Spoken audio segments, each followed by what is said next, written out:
decía que eran las mejores circunstancias porque hay que llenar de propuestas, hay que llenar de contenido, de fuerza para canalizar esta indignación tan grande que tiene la población colombiana.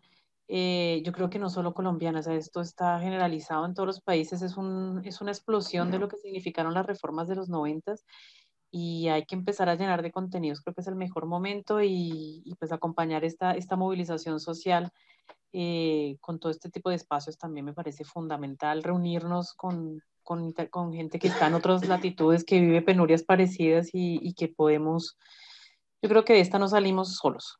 Ahorita en el anterior panel decíamos eso, de esta no salimos solos y es importante hacer estos esfuerzos. No sé, Mayra, si ya estamos, si grabamos, si Y empezamos a grabar. empezamos. Buenas tardes a todos y todas. Buenas Empecé a tardes. grabar en el momento en que empezaste a hablar. La Ah, primera perfecto. parte de la conversación no quedó grabada, solo cuando empezaste a hablar. Gracias, Mayra. Bueno, primero que todo, muchas gracias a los panelistas invitados y a los participantes. Veníamos hablando antes de iniciar este panel de la situación actual del país, una situación compleja que es un cansancio que viene de muchos años y décadas de olvido, de un Estado que no se ha comprometido realmente con la creación de empleo, con un modelo productivo equitativo y justo, y pues esta es una de las mesas que va a atacar uno de los temas específicos que ha sido las brechas de género, los trabajos y la economía del cuidado que por muchos años han estado olvidadas, que se han ganado muchas cosas en muchas partes, incluyendo en Colombia, pero que falta mucho por trabajar. Entonces tenemos primero un grupo de invitados panelistas de muy alta calidad. Muchas gracias Malu Micher, muchas gracias Cecilia López, Jaime Tenco, Francis y Victoria Sandino A ustedes. por ayudarnos y en esta convocatoria, pues en este espacio de reflexión, el objetivo es llenar de argumentos esta misión alternativa que nos permita pues tener propuestas técnicas, pero propuestas sociales, propuestas integrales que llevemos no solo a este gobierno, sino a la sociedad para tener una sociedad más justa, una Colombia más engrandecida, donde no se la sigan robando, donde podamos tener todos y todas un trabajo digno y producir de forma sustentable junto con la naturaleza y junto con todos los que hacemos parte de esta sociedad. Entonces, la idea un poco va a ser, cada cual va a tener 15 minutos de exposición de propuestas. El objetivo es hacer una recopilación tanto de lo que los panelistas nos van a proponer como los participantes en este panel.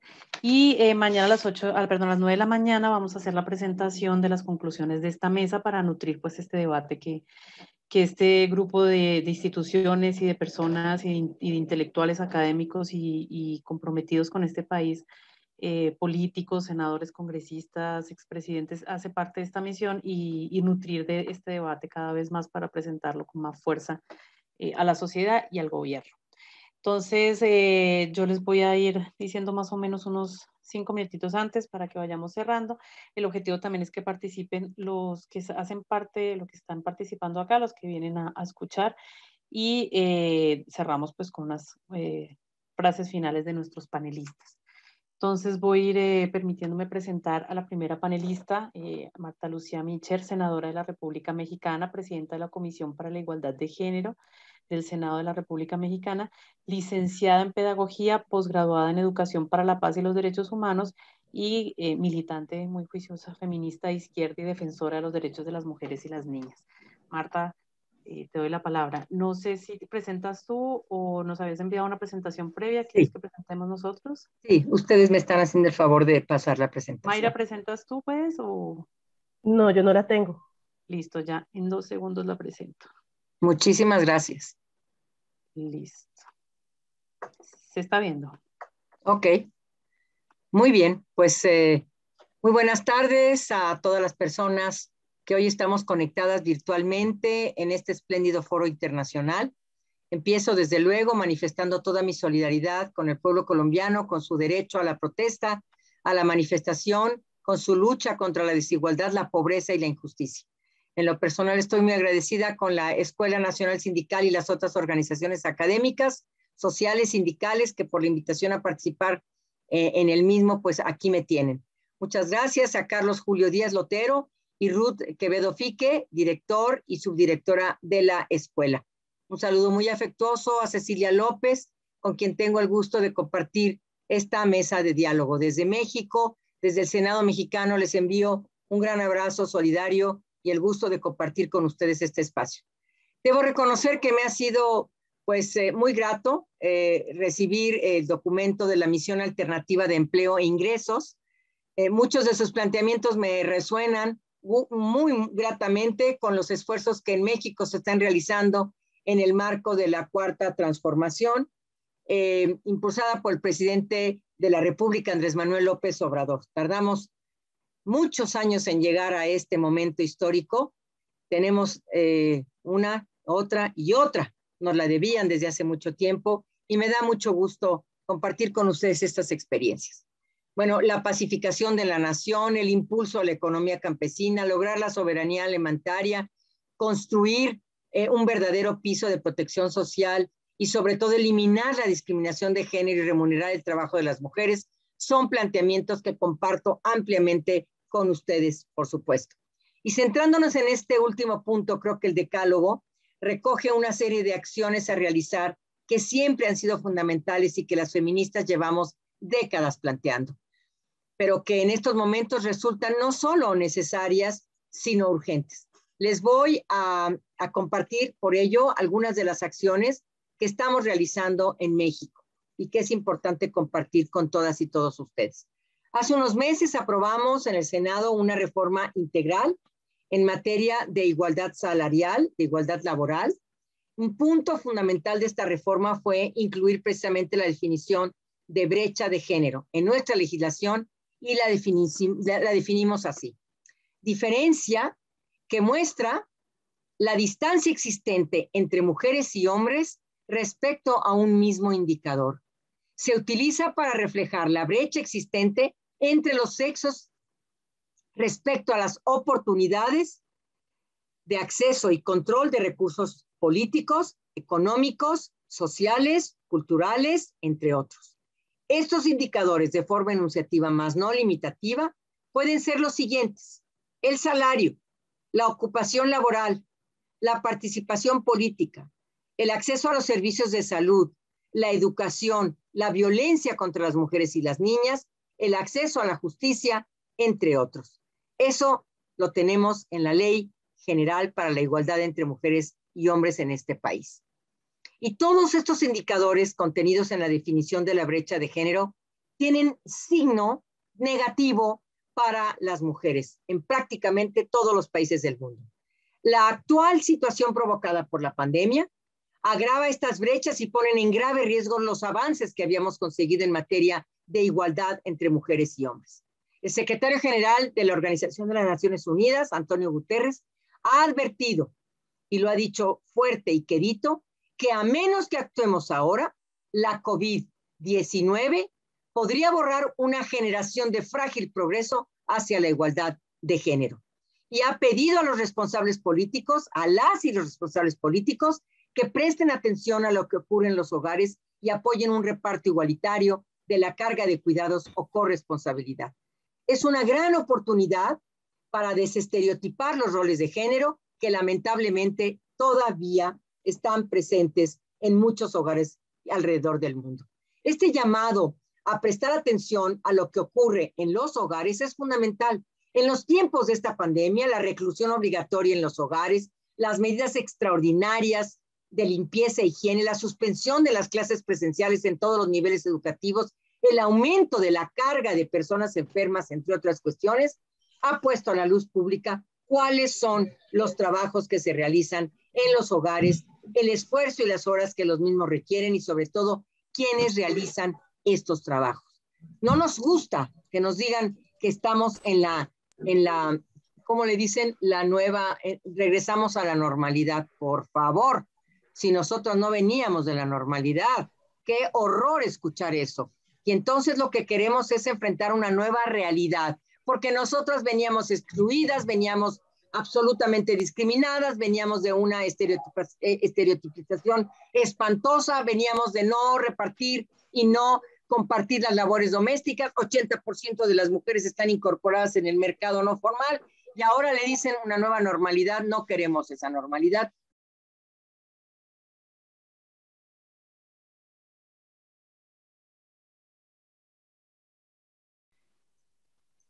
Bueno, que este llamado a prestar atención de lo que ocurre en los hogares es fundamental. En los tiempos de esta pandemia, la reclusión obligatoria en los hogares, las medidas extraordinarias de limpieza, la suspensión de clases, entre otras cuestiones, ha puesto a la luz pública cuáles son los trabajos que se realizan en los hogares, el esfuerzo y las horas que los mismos requieren y sobre todo quiénes realizan estos trabajos. Sabemos que las medidas de confinamiento han sido necesarias para proteger la salud pública y evitar el colapso de los servicios de salud.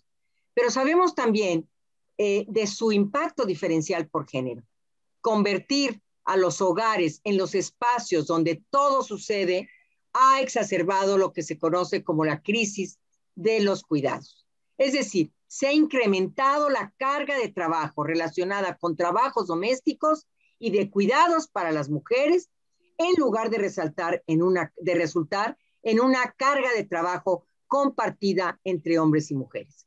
En este sentido, le diría al señor Guterres que, complementando su planteamiento, nosotras no solo queremos desestereotipizar, sino queremos desestereotipar, perdón, ya van 3 veces que lo digo y lo digo mal.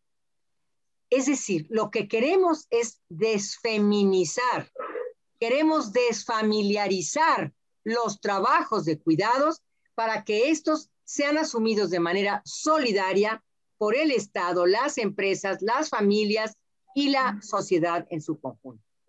En México estamos analizando, y me da mucho gusto decírselos porque está recién salido del horno, estamos analizando una iniciativa en materia de reforma constitucional para incluir la responsabilidad del Estado en materia de cuidados entre los temas que debe legislar.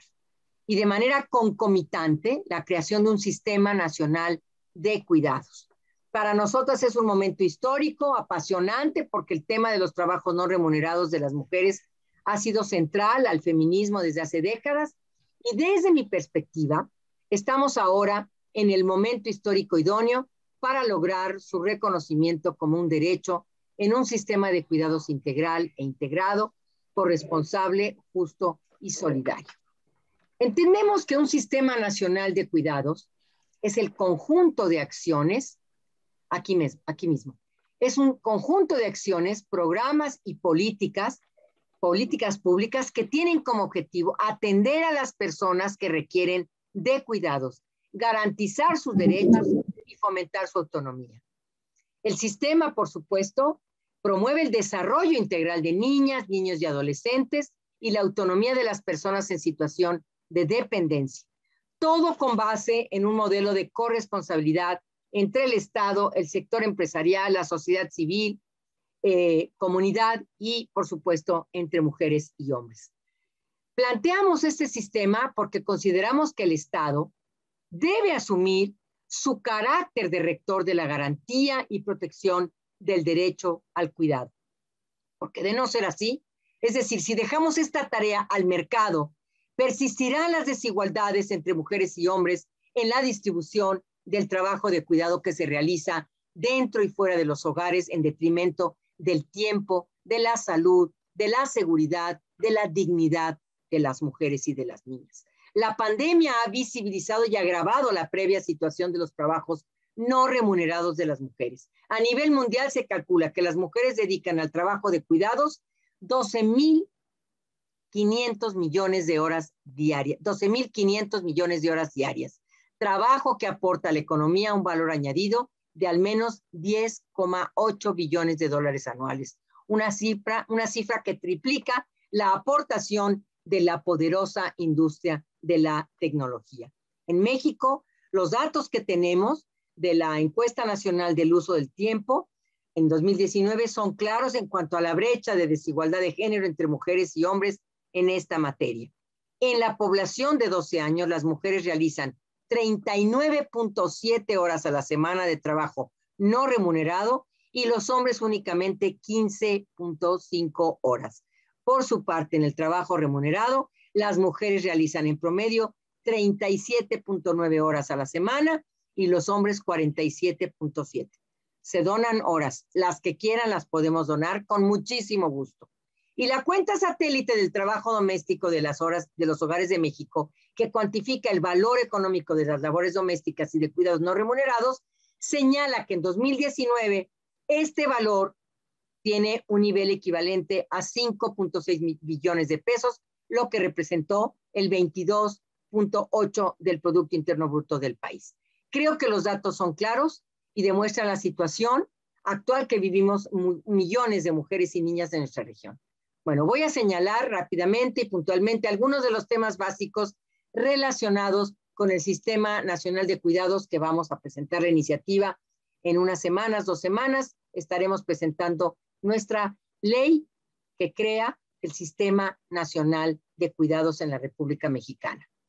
Primero, uno de los cambios profundos que requerimos hacer es visibilizar lo que ahora ha estado invisibilizado. Es decir, los trabajos que sostienen la vida de todas y todos. Unos trabajos que en el sistema capitalista y heteropatriarcal permanecen ocultos, devaluados, asociados desde luego a las mujeres y la feminidad a partir de la división sexual del trabajo vigente en nuestra sociedad. Eso es lo que queremos, que se elimine la división sexual del trabajo en nuestras vidas.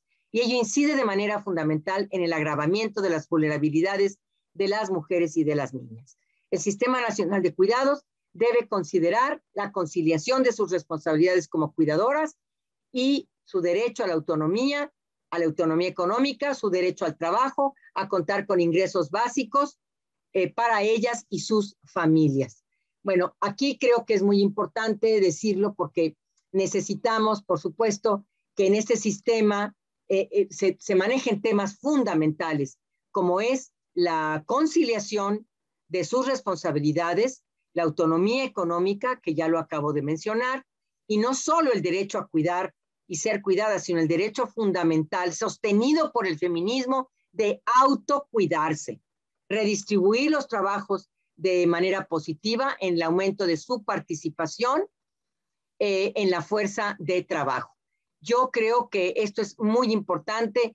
Quiero hacer énfasis porque es algo que el feminismo ha estado duro que te dale. Por eso ya no nos llamamos feministas, nos llamamos insistencialistas, porque eso es lo que estamos haciendo en todas las políticas públicas una y otra vez.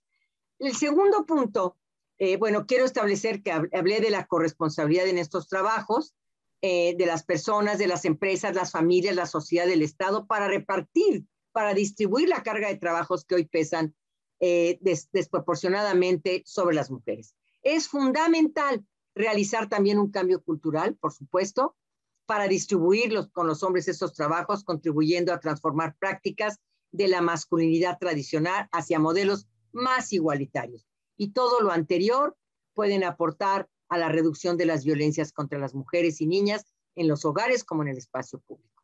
La segunda es la creación de este sistema. Es sobre todo una cuestión de justicia, y esto es muy, muy importante decirlo. Las situaciones de desigualdad, la sobrecarga de trabajos, la sobreexigencia a los cuerpos y los tiempos de las mujeres se agrava, por supuesto, para las mujeres de hogares con menores ingresos, para mujeres de hogares campesinos e indígenas, quienes cargan con la responsabilidad completa en una distribución muy asimétrica de trabajo y sin corresponsabilidad en el tema de trabajos domésticos y agravando más aún sus condiciones de vulnerabilidad. En nuestra región, las mujeres dedican más del triple del tiempo al trabajo doméstico y de cuidados no remunerados que los hombres. Y estas diferencias, como lo vieron en la encuesta que les presenté, son incluso mayores para las mujeres de menos ingresos. Y por ello, las denominadas mujeres de los pisos pegajosos, quienes dedican en promedio 46 horas semanales al trabajo no remunerado, frente a las mujeres de los denominados techos de cristal, que con mayores ingresos que dedican en promedio 33 horas semanales. Pero aún más, la distribución del trabajo de cuidado genera no únicamente grandes desigualdades entre mujeres y hombres, sino que tiene un contenido de clase social, de condición étnica y de estatus generacional, lo que implica también desigualdades entre las mismas mujeres. Cuando en un país existe polarización en la distribución del ingreso, como en el caso de México, es muy frecuente encontrar la mercantilización del trabajo de cuidados. En hogares de ingresos altos se traslada dicha carga a otras mujeres de ingresos bajos a cambio de una retribución, convirtiéndose así en trabajo de cuidados remunerados.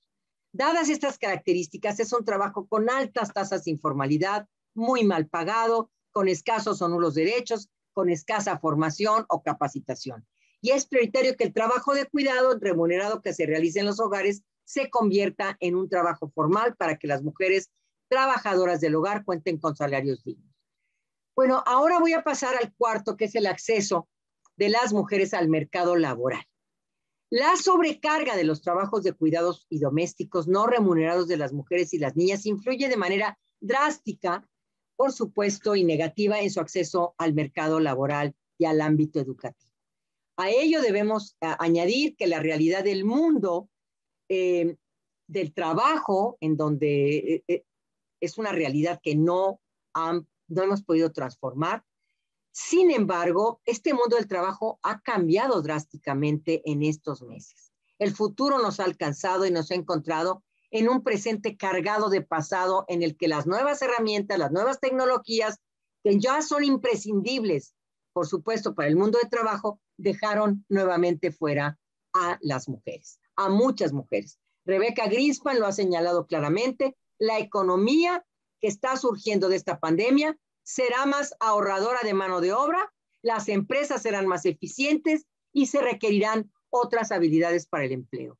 La pregunta es, y ahí hay que estar muy claras, ¿las mujeres estamos en condiciones de enfrentar este mercado de trabajo en igualdad de condiciones? Sabemos que no. Sabemos que las condiciones de vulnerabilidad de muchas de nosotras se agravarán ante nuevas exigencias y la brecha digital prepandemia se agudizará. Las nuevas habilidades requerirán o harán que las mujeres no puedan optar a muchos puestos de trabajo y cerrar la brecha digital debe ser un objetivo para nosotras. La nueva cultura laboral, como dije anteriormente, exigirá nuevas habilidades y debemos capacitar a todas nuestras mujeres para que puedan desarrollarlas. Cerrar la brecha salarial, que ya era uno de nuestros fines a lograr desde hace años, debe seguir siéndolo. Debemos estar atentas a que los empleos que se creen para las mujeres sean empleos de calidad, con derechos sociales, y debemos impulsar la participación de las mujeres en áreas de alta productividad, por supuesto, eliminando la segregación laboral y garantizando el trabajo decente y la igualdad salarial. Pienso que todo lo que he planteado deja claro cuán complejo es crear un sistema de cuidados, porque no se trata únicamente de involucrar al Estado en dicho sistema, sino en asegurar, y esto es muy importante, un pacto social que un pacto social amplio de las fuerzas políticas, los sindicatos, las asociaciones, los partidos, las instituciones, las empresas del sector privado y la ciudadanía, porque requerimos que toda la sociedad reconozca el valor de trabajo de las mujeres. A mí me da mucho gusto que muchos hombres que entraron en pandemia y tuvieron que aislarse con nosotras, ahora reconocen realmente el trabajo que se desarrolla al interior de los hogares. Estaban asustados los hombres, decían, ¿todo esto hacen ustedes? Sí, esto y más. Y además lo que está afuera, más lo que se acumula esta semana. Y tengo que quitarle la pulga al gato y además tengo que moverle el brazo a tu papá. Es decir, es increíble el descubrimiento que se hizo incluso a las propias mujeres, como descubrieron, además de muchas otras situaciones de violencia. Bueno, pues ya voy a terminar.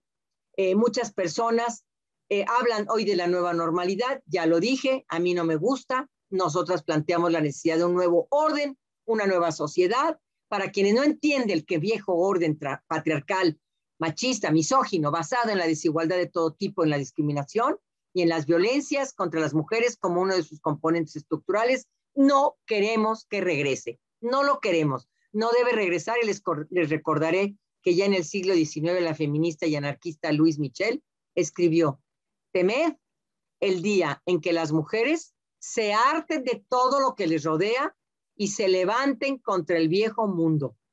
Ese día el nuevo mundo comenzará.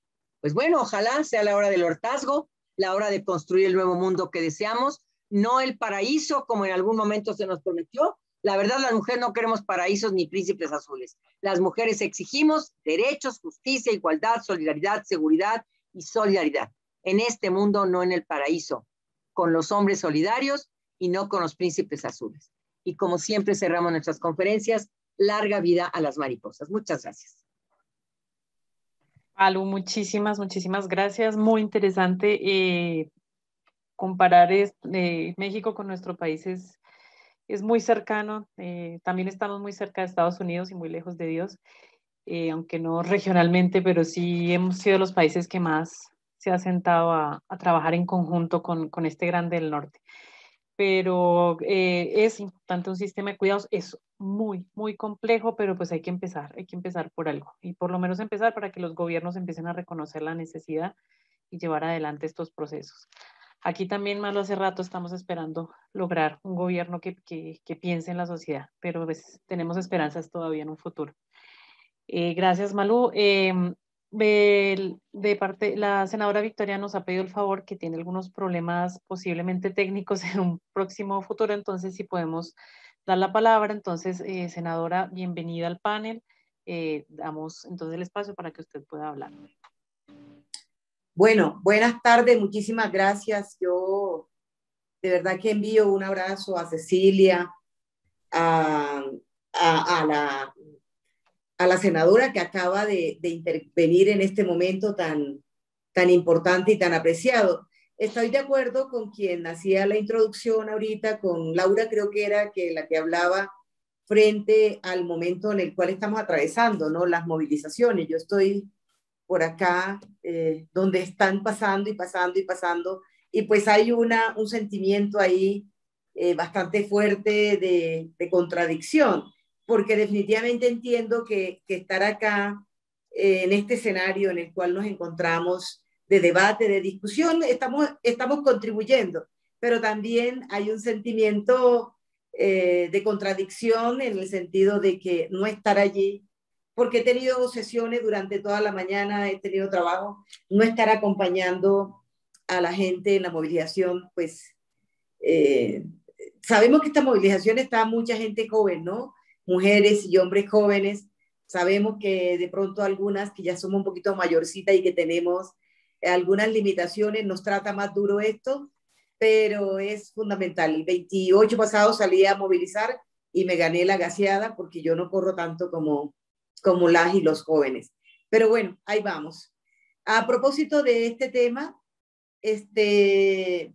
quería, en la misma línea que lo ha planteado la senadora, bueno, para aproximarnos a esta temática tan importante, es necesario partir de comprender que el patriarcado, pues asociado a la economía capitalista, valida la división sexual del trabajo. Eso es muy importante tenerlo en cuenta, y en este proceso se ubica pues a las mujeres en el espacio doméstico, el espacio privado, digámoslo, no remunerado, mientras que a los hombres se les ubica en el escenario de lo público, como proveedores de recursos y, bueno, de productividad también mercantil, ¿verdad? A partir de allí se genera una desigualdad que se refleja en todos los escenarios de la vida de las mujeres. Pues el desconocimiento histórico del trabajo de cuidado ha significado definitivamente una barrera para que participemos en otros ámbitos de la vida pública, en lo económico, en lo laboral, o en lo político, en lo cultural, en lo educativo incluso. Y si bien las mujeres progresivamente hemos incorporado o nos hemos incorporado pues al mercado de trabajo formal o informal, pero al mercado laboral de todas formas, ello no ha implicado que los hombres, que la comunidad y que el Estado, porque aquí no es un tema únicamente con los hombres, es el sistema como tal. Entonces no ha logrado, eso no ha, el hecho de que las mujeres estemos incorporadas al mercado laboral, pues no se ha no ha redundado en que los hombres, la comunidad y el Estado en su conjunto asuman la economía del cuidado o las labores de cuidado. Por ello, pues no se transforman las cargas, ¿no?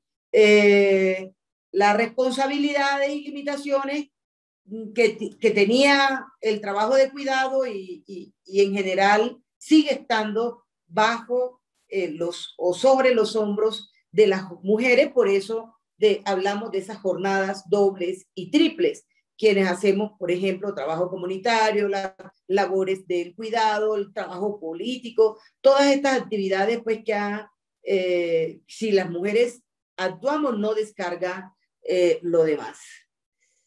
Ay, por Dios. Es que se fue qué pena con ustedes, no sé si se perdió. Se fue la energía en el edificio y el teléfono por esas cosas está bajito de energía. Ojalá que me alcance. Te escuchamos muy bien. Bueno, gracias. Yo decía que las mujeres con nuestras luchas hemos avanzado. Eso es un reconocimiento, ¿no? En ampliar el contexto y los alcances, pues, de la economía, mostrando que la economía va más allá de la lógica del mercado formal. Es muy importante tenerlo en cuenta, abriendo la mirada a los aportes económicos que realizamos las mujeres en el mantenimiento del desarrollo humano, en la reproducción de la vida misma. Las mujeres contribuimos realmente a la generación de ingresos sin ningún tipo de retribución ni redistribución tampoco, por lo que se hace necesario se hace necesario de redistribuir las cargas de la economía del cuidado si queremos de verdad alcanzar unos niveles de vida dignos para las mujeres. Falta todavía mucho por avanzar, un compromiso desde el Estado y desde la sociedad en su conjunto y, por supuesto, una transformación sistemática, anticapitalista, antipatriarcal, antirracista, porque esas cargas también se van evidenciando con mayor fuerza, por ejemplo, en las diferencias que tenemos de índole cultural o étnico o de identidades, en este caso, pues, de la experiencia colombiana. Yo quisiera traer mi reflexión a la coyuntura histórica que estamos viviendo, ¿no? Es innegable que la pandemia del COVID, por ejemplo, ha precipitado las tendencias críticas del capitalismo, nos ha permitido una vez más apreciar con crudeza las condiciones, pues, de un sistema profundamente desigual, violento, inhumano y patriarcal, obviamente. Así que es un modelo depredador que se reproduce sobre la explotación de la mayoría precarizada, desempleada y excluida, donde la mayor carga de todo este trabajo pesa sobre los hombros de las mujeres, aunque esto no sea reconocido ni pagado. Hablaba la senadora sobre la feminización, ¿no?, de la pobreza, de la carga económica, de todos estos aspectos que afectan la vida definitivamente de las mujeres. Durante este tiempo de pandemia del COVID-19 se ha agudizado la crisis económica, social y política, alcanzando, pues, unos niveles insoportables para la ciudadanía. Y hoy el reflejo que tenemos de cientos de millones de personas pobres, especialmente las mujeres racializadas, negras, indígenas, muchas mujeres migrantes también, con esa carga de ser migrante y de ser racializada. Se han venido hundiendo en la miseria, definitivamente, en el hambre y en la exclusión. Y yo quisiera reflejar incluso que eso tiene que ver con lo que está sucediendo en las movilizaciones. Me parece a mí que es un aspecto muy, muy importante. Miren ustedes en Colombia, si revisamos las redes, si vemos los videos de lo que se ha presentado, la mayor población que ha salido a las movilizaciones del 28 de abril para acá, o sea, en adelante, porque no ha parado en Colombia, han sido las mujeres y los jóvenes. Y si vamos a revisar las condiciones económica, pues vemos que las mujeres son las que tienen mayor nivel de pobreza y los jóvenes que una desesperanza absoluta frente a la situación que se está padeciendo en este momento. Así que esta problemática, como las demás que padece el país, se encuentra en la materialidad, en las condiciones concretas para la realización de los derechos y la superación pues, de la brecha que por ahora son inexistentes realmente. La inclusión del enfoque de género, que en la política nacional ha sido una constante lucha permanente. La institucionalidad parece haberse, pues mejor dicho, haberlo aceptado de manera discursiva, ¿no? Porque lo incluyen, hablan de que han incorporado no sé cuántas mujeres en el Ejecutivo, en su equipo de gobierno, pero realmente en la práctica, pues eso no se materializa. Yo he sido testigo, por ejemplo, del esfuerzo que hemos hecho para que se dé, entre otras, la implementación del acuerdo de paz y la implementación de ese enfoque de género que fue tan satanizado en nuestro país, que fue utilizado incluso para hacer campaña contra el no del acuerdo del acuerdo de paz de La Habana en el dichoso plebiscito aquel que realizaron en el 2016, pues hoy en día estamos hablando de que este enfoque no se ha materializado. Incluso en la política pública y en la adecuación institucional, no obstante de que ha identificado en el plan marco de implementación, que fue todo el plan que salió pues de este proceso de la implementación que se planteó, ahí se han identificado 122 indicadores de géneros y de eso 52 de los planes pues de trabajo del gobierno en 4 años de implementación, eso no se ha materializado realmente. Lo que hay es una demagogia por parte del gobierno en no cumplirlo realmente. Y eso es muy preocupante, o sea, no hay recursos. El primer problema es la destinación de recursos específicos para la implementación del acuerdo y la implementación del enfoque de género en particular. Así que esta situación, obviamente, este gobierno, como todas sus políticas, engaña, simula del cumplimiento del acuerdo, pero nada de esto impacta ni a las grandes comunidades y menos a las mujeres de manera específica.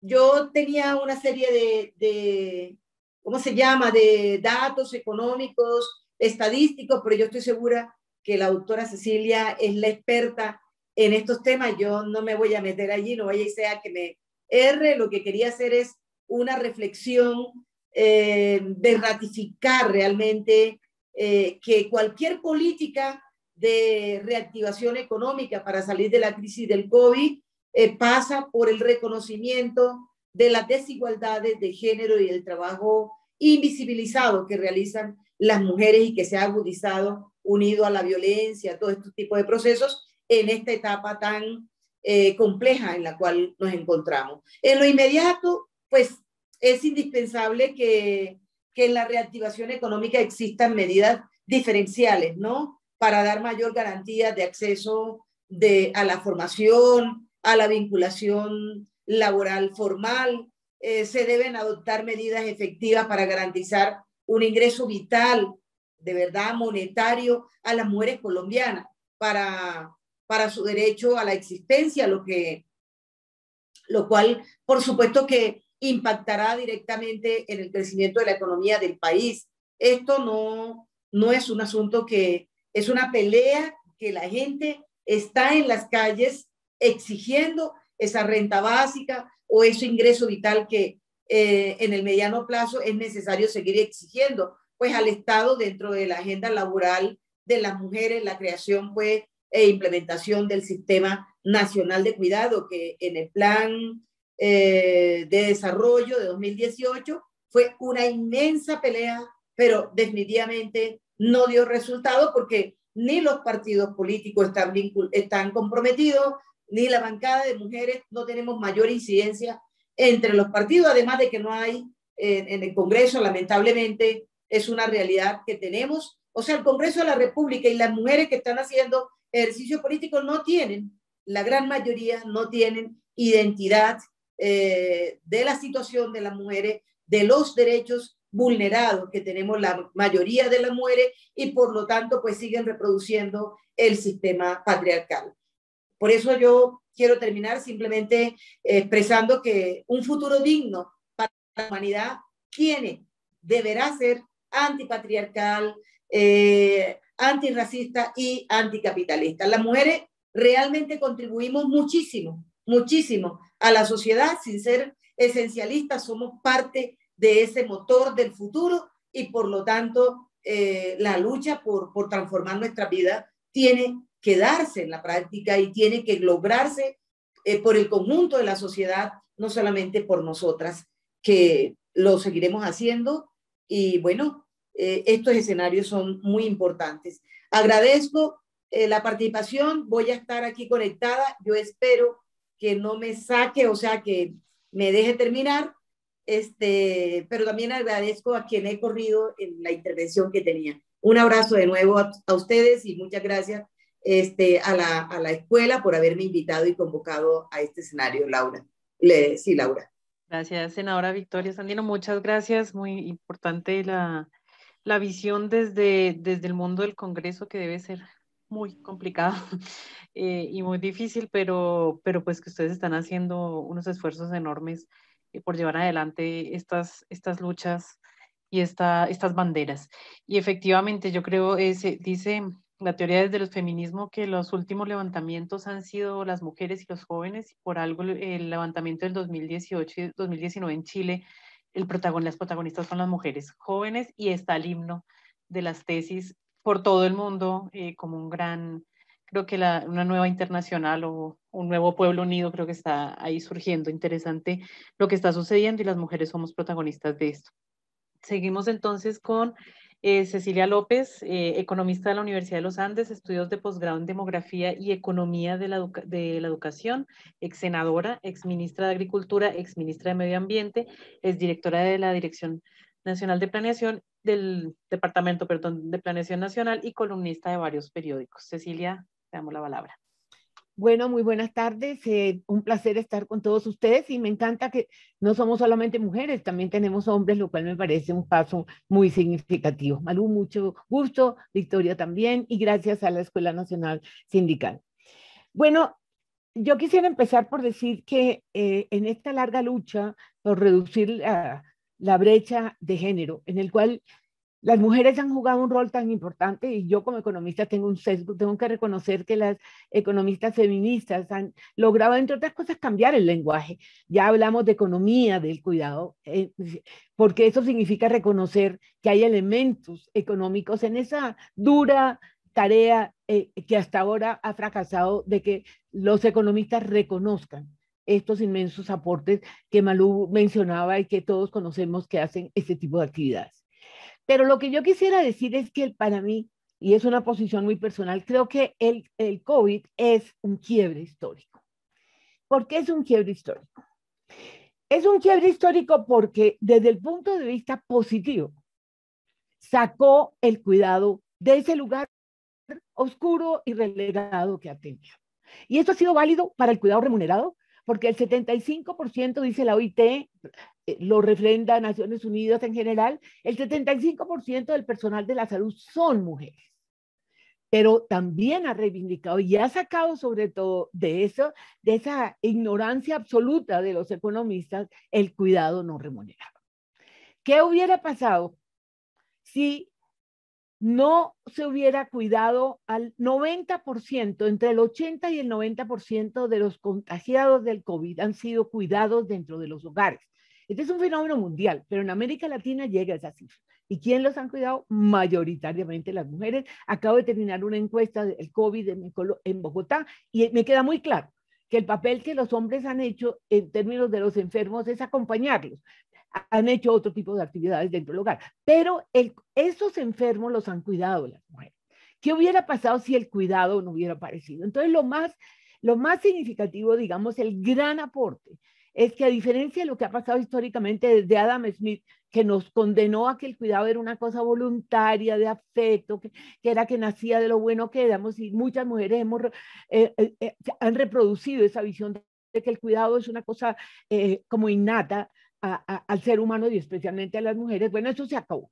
En este momento es obvio que esa es una actividad fundamental. Eso es lo positivo. Pero yo sí creo que aquí hay una cosa muy negativa. Yo creo que todo este esfuerzo, toda esta estrategia que se ha hecho durante décadas, ¿sí?, para reducir esa brecha, fracasó. El COVID destruyó todo lo que hemos hecho. Miren, es que es muy claro. ¿Cuánto hemos luchado para que las mujeres tengan en el mercado laboral las posibilidades de ocupar unas posiciones respecto a su educación? Las mujeres se están educando más que los hombres. ¿Qué pasó? Las primeras que salieron del mercado fueron las mujeres. ¿Por qué? Porque están representadas en lo que se llama las pink industries, ¿sí? Y esas industrias fueron las que primero cerraron. Pero además las mujeres no ascendieron masivamente y no han ascendido masivamente a los puestos, entre comillas, imprescindibles. Entonces, todo ese esfuerzo en el mercado laboral, todo ese esfuerzo que han hecho las mujeres por educarse, inclusive que han hecho gobiernos por mejorar el acceso o por responder a una demanda de educación de las mujeres, murió. Segundo, ¿cuánto llevamos diciendo que el cuidado aporta, como lo dice Malú, más que cualquier otro sector productivo al PIB? Yo aprendí esto en México y de ahí saqué la idea de la ley. En Colombia tuvimos que sacar ley, Malú, para hacer la estimación de cuánto vale el cuidado. También asesoré al Perú y sacamos ley en Perú. En Costa Rica no me pararon bolas, pero ahí hay 17 países de América Latina que han medido esta contribución del cuidado no remunerado y todo fluctúa entre 19, 21, 22%. No hay un sector en la economía que contribuya con eso. El sector agropecuario en Colombia contribuye con el 6% al PIB. La industria contribuye con el 11% al PIB. Inclusive el financiero, todo el financiero contribuye el 17, 18% al PIB. Muy bien, hacemos todo ese gran esfuerzo. ¿Y qué pasa? Y la necesidad de que esto sea reconocido y compartido. ¿Qué pasa con el COVID? Nos cae todo. Nos cae absolutamente una proporción inmensa del cuidado. En esta encuesta, que ya va a salir la publicación, el horario de las mujeres se ha convertido en algo inmanejable. 16 horas diarias. Porque a las 8 horas o 10 horas del cuidado se les suma el poco trabajo que les queda, que para los que quedaron trabajando se duplica. Entonces, uno tiene una cara positiva, sale el cuidado a la luz y esa es una oportunidad que no podemos perder, pero la parte negativa es que o cambiamos la estrategia o perdimos décadas. Mire, no solamente es que las mujeres salieron del mercado laboral y fueron las primeras que echaron, el tema de la inactividad de las mujeres. En Colombia hoy la tasa de participación femenina, que había llegado al 52%, está en los niveles de finales del siglo XX. O sea, está en el 47, 48%. En la inactividad, el costo de esto es una pérdida de autonomía económica de las mujeres. Entonces, la pregunta aquí de fondo es, ¿por qué? ¿Por qué falló esta estrategia? ¿Por qué llega una pandemia? Bueno, perdón, me falta el elemento de la violencia. Las manifestaciones mundiales para reducir los niveles de violencia. ¿Qué pasó con la pandemia? Se recrudeció la violencia contra la mujer. O sea, todo lo que hemos luchado durante décadas, que las mujeres se la han jugado en el mundo por eso, murió. Y la pregunta es, ¿por qué? Y aquí es donde yo me atrevo, yo sé que yo soy muy economista, y no me maten si insisto en eso, pero espero, yo no puedo dejar de ser economista. En todo caso, mi hipótesis es, ¿qué falló? Que no rompimos la imagen de mujer cuidadora. Eso no hemos sido capaces durante décadas de demostrar que el cuidado no es inherente a ser mujer. Y en esto las mujeres hemos pecado. Y les cuento que mi hija, que es arquitecta y ahora se volvió economista conmigo porque el encierro nos obligó a trabajar juntas, me dio una razón que me pareció muy, muy inteligente. Me dijo, mira mamá, el problema es que las mujeres confunden el amor con la actividad. Entonces yo tiendo la cama porque quiero a mi marido. Yo cocino porque quiero a mis hijos. No, perdónenme. Una cosa es la actividad, que la puede hacer cualquiera, y otra cosa es el amor. En todo caso, lo que es evidente es que no rompimos esto. Las mujeres seguimos cargando con la imagen de que nosotras somos las cuidadoras y los hombres son los proveedores. ¿Eso qué quiere decir? Miren las implicaciones que eso tiene sobre algo que, Jaime, tú nos vas a ayudar mucho. Es esa relación explícita y que tenemos que profundizar entre el mercado de trabajo y el cuidado no remunerado. Porque, ¿qué pasa? Si nosotros seguimos siendo las cuidadoras, ¿cómo nos ven en el mundo laboral? Ah, no, el trabajo prioritario de ustedes es el cuidado. El trabajo remunerado es secundario. Así que ustedes les vamos a pagar menos porque ustedes se supone que son menos eficientes, pueden estar muy educados, pero ustedes nacieron para cuidar hijos. Acuérdense de Harry Becker. Harry Becker, el premio Nobel, nos consolidó, aunque él reconoció que ese cuidado no remunerado era trabajo, él dijo, no, el óptimo de Pareto es como ustedes tienen los hijos, ustedes son las que cuidan. Ustedes para la casa y los hombres en la actividad productiva. Ese es el óptimo de Pareto y eso no lo hemos roto. Y por eso los economistas no miran ni reconocen ese cuidado. Entonces, la recomendación es de aquí en adelante, tenemos que acabar con la imagen de la mujer cuidadora, porque eso no es cierto. La mujer hoy es tan proveedora y más que el hombre, pero el cuidado sigue siendo nuestra responsabilidad. Ahora, ¿cómo la rompemos? Y aquí, como les digo, yo sé que con muchos feministas se me ponen muy nerviosas cuando yo hablo de esto, pero mire, una cosa que hizo el cuidado es que empezó a desfeminizar el cuidado. En esta encuesta que les voy a presentar en algún momento, cuando la tenga ya lista, queda claro que los hombres empezaron a asumir algunas actividades. No limpian la casa ni tienden la cama, pero cocinan. Entró una actividad que es reconocida como del sector productivo, que es la educación, entró al hogar. Las mujeres han asumido mucha carga, pero los hombres también han asumido esa carga. Pero más importante aún, o sea, los hombres empiezan a asumir, lo cual quiere decir que el cuidado no es femenino. Pero hay más. ¿Qué hizo el COVID? El COVID sacó, mejor dicho, cogió actividades productivas como la educación y la metió en el hogar. Cogió el trabajo, que es una actividad productiva, y lo metió en el hogar. Dejó la educación de ser un sector reconocido como productivo que genera dinámica económica y bienestar. No, por el hecho de estar en el hogar, no. Sigue siendo un sector que los economistas reconocen que genera dinámica económica y que genera bienestar. ¿Sí? Pero al mismo tiempo, actividades que hacen las mujeres tuvieron que salir al mercado. Compras, cocina.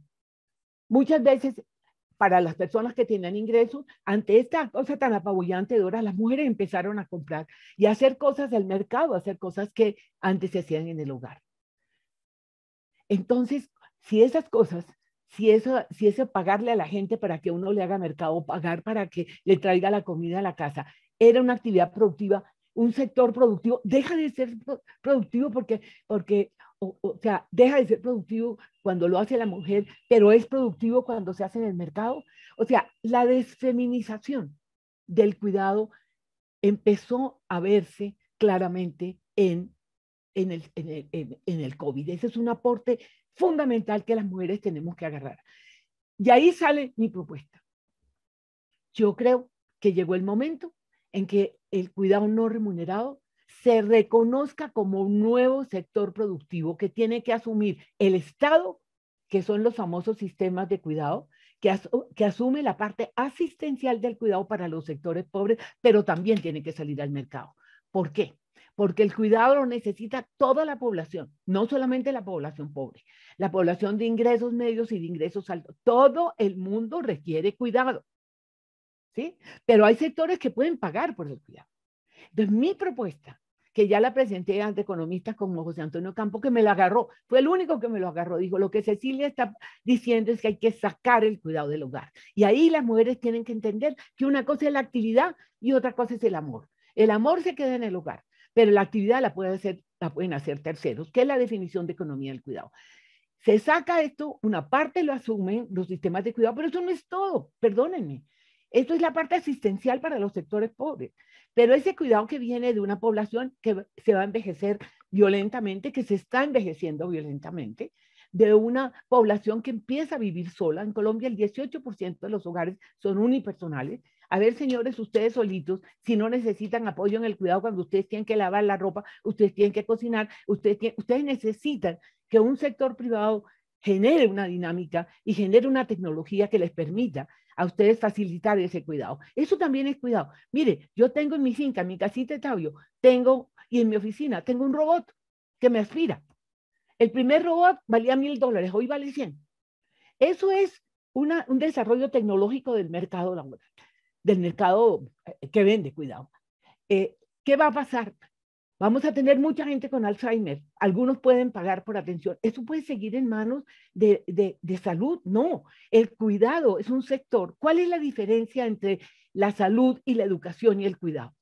El cuidado no es salud, no es educación, pero son 3 sectores de los cuales 2 se reconocen como productivos y el único que no se reconoce como productivo es el cuidado. Los demás se reconocen que generan dinámica económica porque generan empleo, generan impuestos y generan ingresos, pero además producen bienestar. Entonces, en resumen, mi propuesta es sacar ese cuidado definido como aquellas actividades que pueden hacer terceros, sacarlo del hogar, que lo asume el Estado y ahí entran los sistemas de cuidado, pero que lo asuma el mercado. Porque si no lo asume sino el Estado, ¿cómo se financia?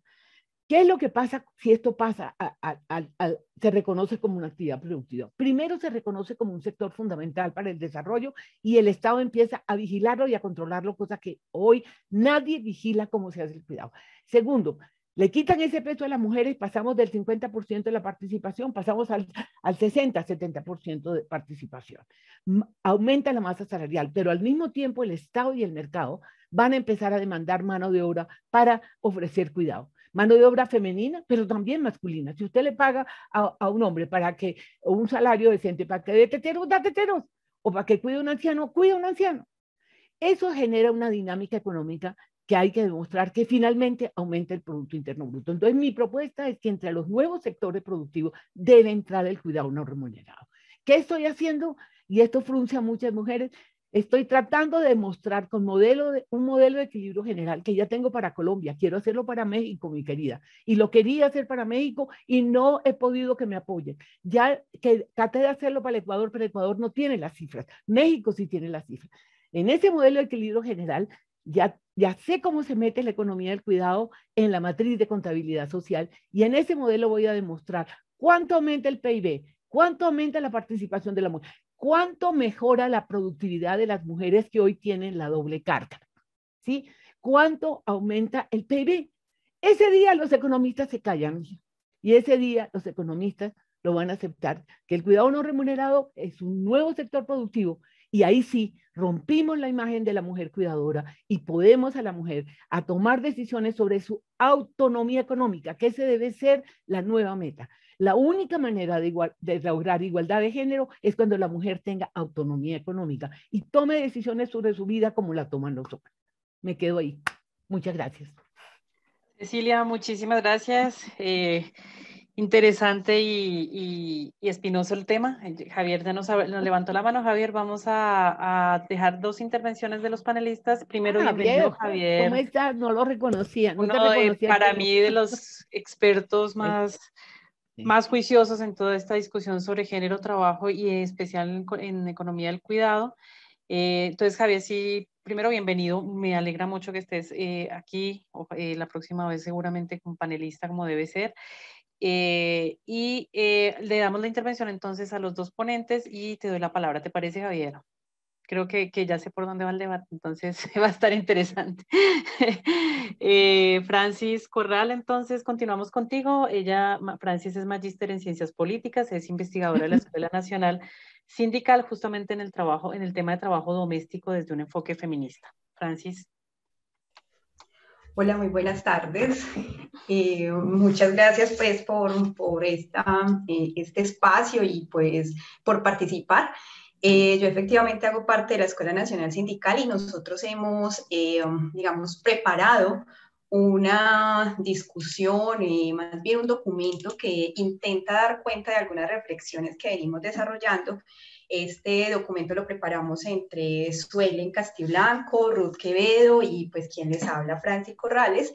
Un poco también pensando en esta contingencia que pues algunos teóricos hasta ahora le han llamado la crisis en femenino, sobre todo pues por cosas que ustedes ya han nombrado anteriormente, las panelistas Cecilia, la panelista Malu, lo nombraron y lo dijeron de manera muy clara y directa. No me voy a detener en esto porque creo que ustedes los tienen muy bien identificado, pero sí pues para nombrar que esta crisis efectivamente no surge únicamente en el marco del COVID, pero sí es el COVID el que de alguna manera nos da la posibilidad de evidenciar que lo que está en crisis es también el cuidado, ¿cierto? Entonces vamos a hablar básicamente de que digamos que todo lo que se ha movido en función de esta pandemia ha tenido grandes implicaciones en luchas sociales históricas de las mujeres por participar en el mundo laboral. Nosotros hemos decidido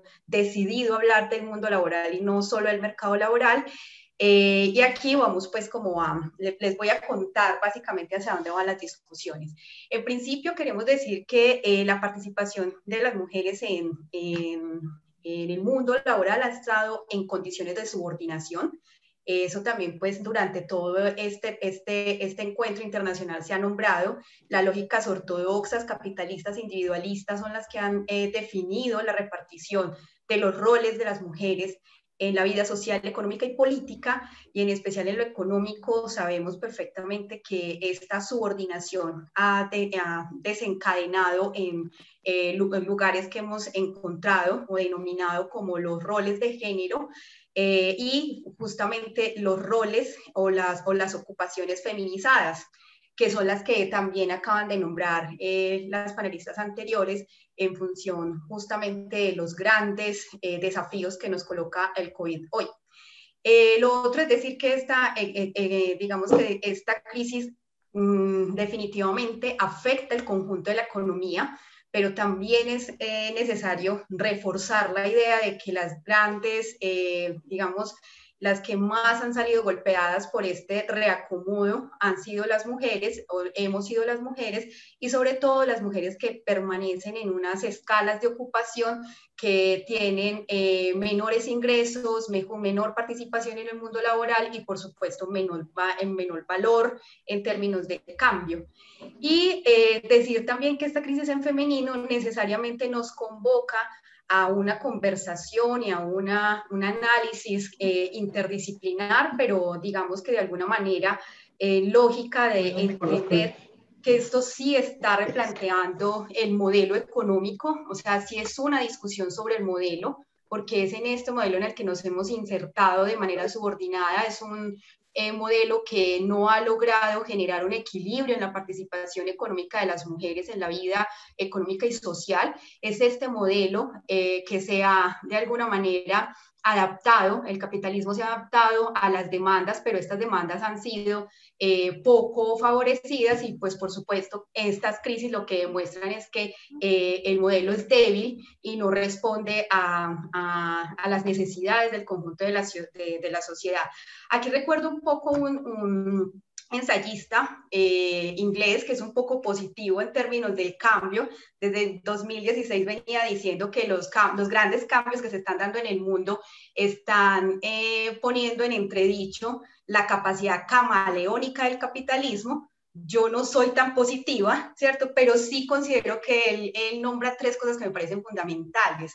La primera es que la economía tiene que cambiar porque hoy el valor de cambio no se da sobre la capacidad de producción, ni por los materiales escasos, que ha sido la fuente de la economía, sino que hay un elemento que es fundamental, y es que la economía hoy se está fundamentando en la tecnología y en la información.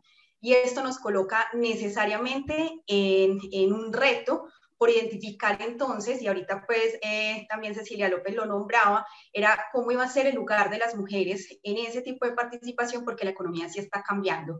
Si la economía está cambiando en términos, por ejemplo, de qué es lo que hoy productivamente está generando la capacidad de participar en la economía, también está cambiando en términos, y esto aquí soy muy socióloga, mi formación es socióloga, está cambiando en términos de relaciones, las formas en que nos relacionamos hombres y mujeres, en términos, por ejemplo, del lugar que tenemos en la pirámide económica, por lo cual no se soluciona única y exclusivamente en términos del mercado, sino que se tendría que solucionar en áreas muy diversas en las que es necesario preguntarnos por los valores que hoy tiene, digamos, el trabajo en una sociedad de alto nivel de cambio. Y el tercer elemento es que hay una intensa incertidumbre, que es también me parece rescatable de esa reflexión, es que estamos en un sistema altamente incierto, por lo cual hacer digamos, un análisis de la crisis implica también identificar el riesgo que corre volver a participar. En eso también estoy de acuerdo, que no podríamos llamar de nuevo a la normalidad, porque no es una normalidad. Estamos en un momento atípico en la manera en que se está reconfigurando la sociedad, y por supuesto esto nos está diciendo que es necesario cambiar no solamente el modelo económico, sino que también requerimos pensarnos el modelo de sociedad hacia el que se dirigen este tipo de presupuestos sociales y teóricos. Entonces, creo que efectivamente la crisis en femenino nos devuelve a la lógica de plantear elementos que convocan al conjunto de la sociedad a repensarse. Rápidamente voy a señalar tres indicadores que me parecen fundamentales para ver cómo se afecta el mundo del trabajo de las mujeres. El primero tiene que ver con que la fuerza laboral es predominantemente masculina. Estamos hablando de una inactividad de mujeres del 65.7%, mientras los hombres la inactividad los ubica en un 34.3%. El segundo elemento tiene que ver con que las mujeres, o digamos que las ocupaciones afectadas en función de las empresas y de la capacidad de ser patronas, ha disminuido durante esta crisis de COVID.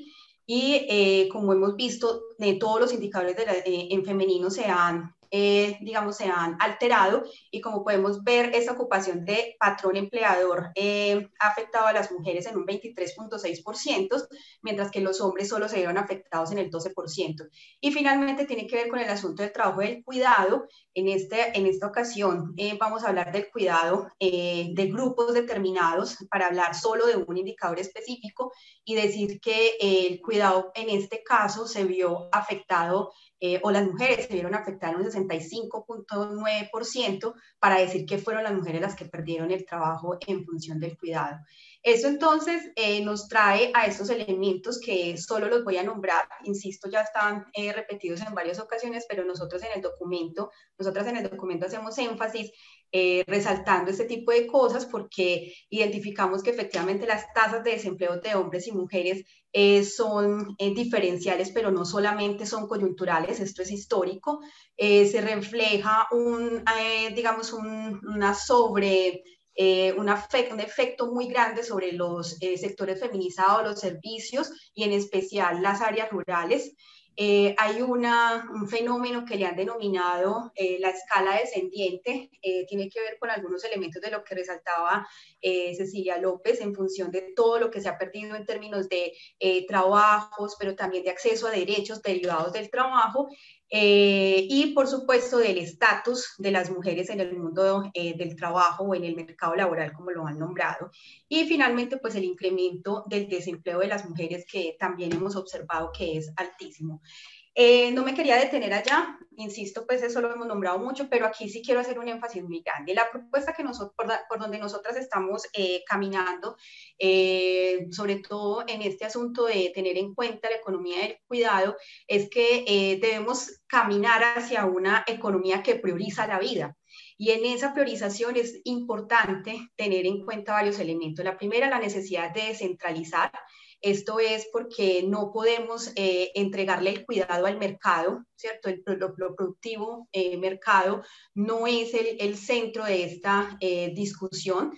Es importante descentralizarlo del mercado. Enseguida pues les voy a presentar más o menos hacia dónde va la propuesta, porque tenemos una discusión frente a la postura de la mercantilización de muchas de las labores del cuidado, porque terminarían profundizando algunos de estas estigmatizaciones históricas que sobre las mujeres y su rol de cuidado se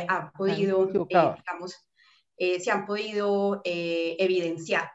Un segundo elemento tiene que ver con la desarticulación. Esto tiene que ver con, digamos, pensar que la economía es la que pone el término del valor de una labor, de un trabajo, y en este caso, digamos que priorizar la mercantilización de los cuidados también haría que de alguna manera se profundizara la subvaloración que ha tenido históricamente el cuidado dentro de la productividad. Esto pues son asuntos que habrá que profundizar en términos de el rol que cumpliría el cuidado, ¿cierto? Ahorita pues seguimos como con la conversación. Hay un asunto que es fundamental y es porque esta tiene una perspectiva de desnaturalización. Llevarlo, digamos, al cuidado, llevarlo por fuera de la familia, es una opción bastante interesante porque históricamente también lo han nombrado, las mujeres han sido estigmatizadas. Este asunto, por ejemplo, de la moral que se cierne alrededor del cuidado, efectivamente, como un asunto del amor, del afecto, un asunto también de la culpa, cuidar a una persona porque lo necesita, porque soy mujer, porque es mi rol como madre, como hija, como, en fin, como familiar, etcétera.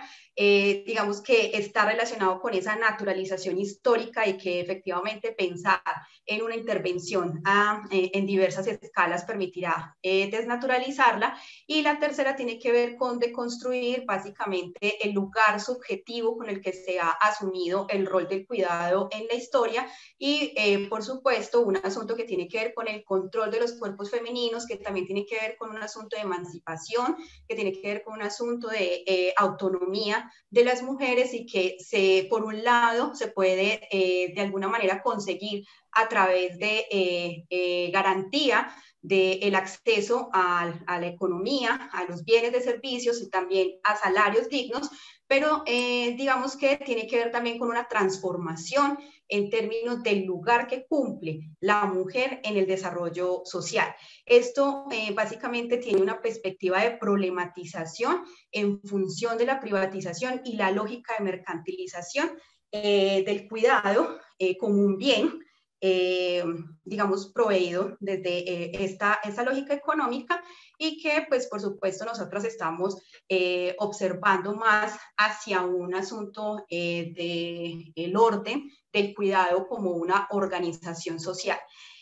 Nuestra propuesta está en que la economía del cuidado debe pensarse en las diferentes dimensiones que acabo de contar y pensar básicamente que vamos hacia un sistema del cuidado integral y solidario, y en este caso, para llegar a esa dimensión compleja, tomamos como base los planteamientos de Nancy Fraser.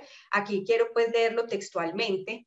Me parece importante hacerlo, y es que ella plantea un nuevo estado de bienestar postindustrial, un estado que responda a las nuevas organizaciones de la producción económica y la reproducción social, un estado de bienestar que responda a la equidad de género.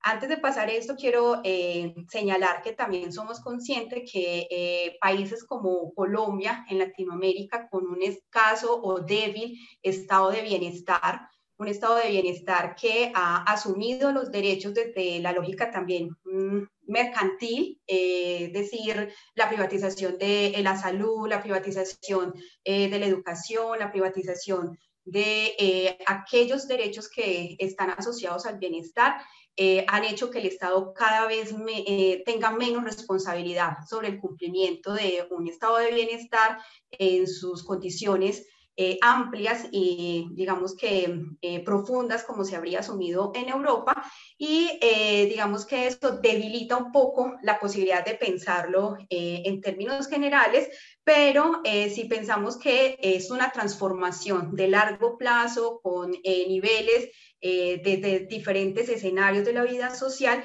es necesario plantear que el estado de bienestar, o más bien las políticas de bienestar, deben ser redimensionadas.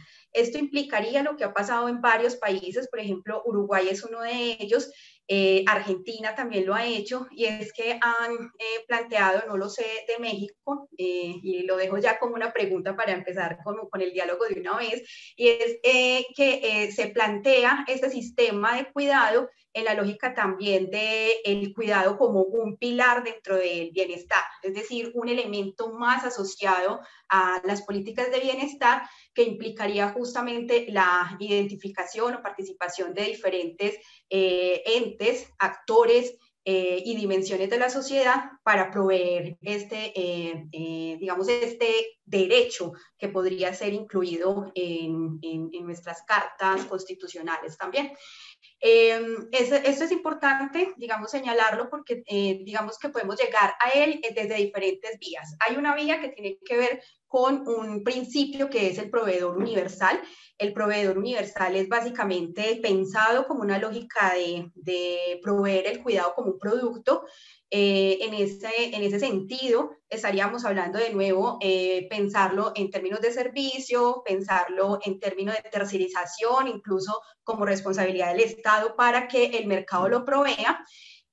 Otro segundo tiene que ver con la paridad del cuidado. Este tiene un énfasis muy amplio en lo que se ha hecho de distribución o de responsabilidades del cuidado, donde se ha asumido la idea de que las familias, las comunidades y el Estado participan de manera directa para que las mujeres puedan tener la posibilidad de distribuir su tiempo entre el trabajo y el cuidado, pero finalmente... Discúlpame, 2 minutitos, ¿sí alcanzas? Listo, Dale. perfecto. Es que tenemos que cerrar 4 en punto, pero si no...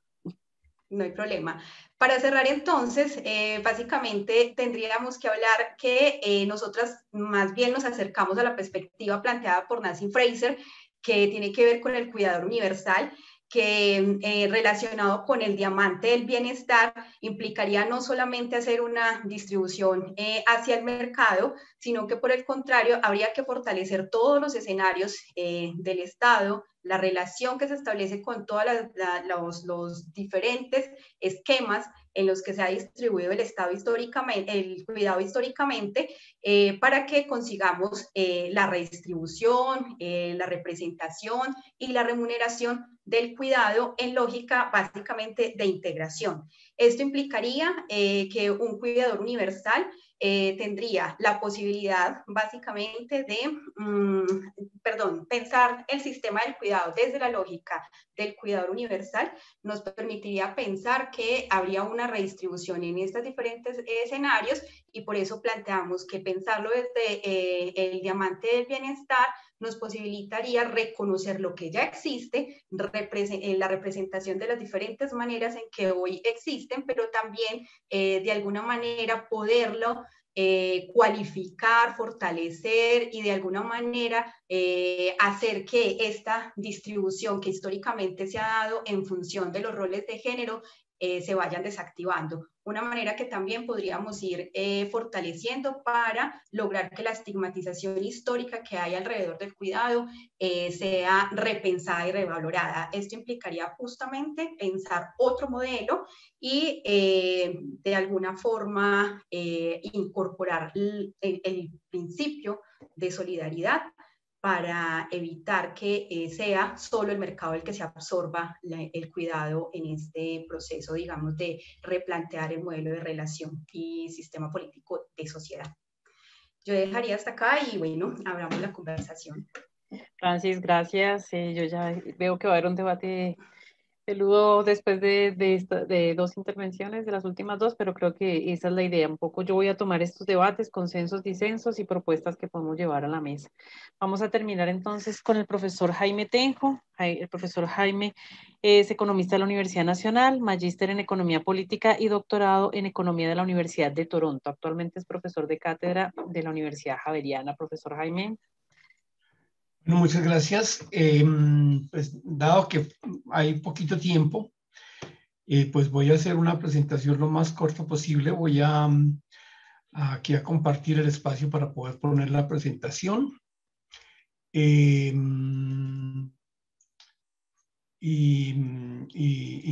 vemos a ver si podemos salir de esto relativamente rápido.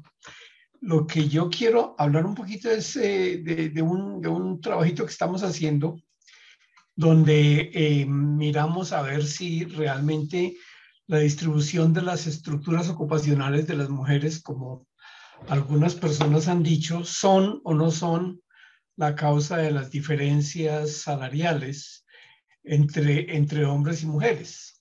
Entonces, en Colombia con frecuencia se dice que las mujeres ganan menos porque no van a los sectores o a las ocupaciones donde los salarios son mayores. No hace mucho tiempo la vicepresidenta dijo que el problema es que las mujeres no estudian ingeniería y que eso es lo que debían estudiar, que no estudian lo que toman decisiones equivocadas fundamentalmente. Como lo mencionó Cecilia, pues resulta que las mujeres en Colombia tienen niveles educativos mayores que los hombres. Y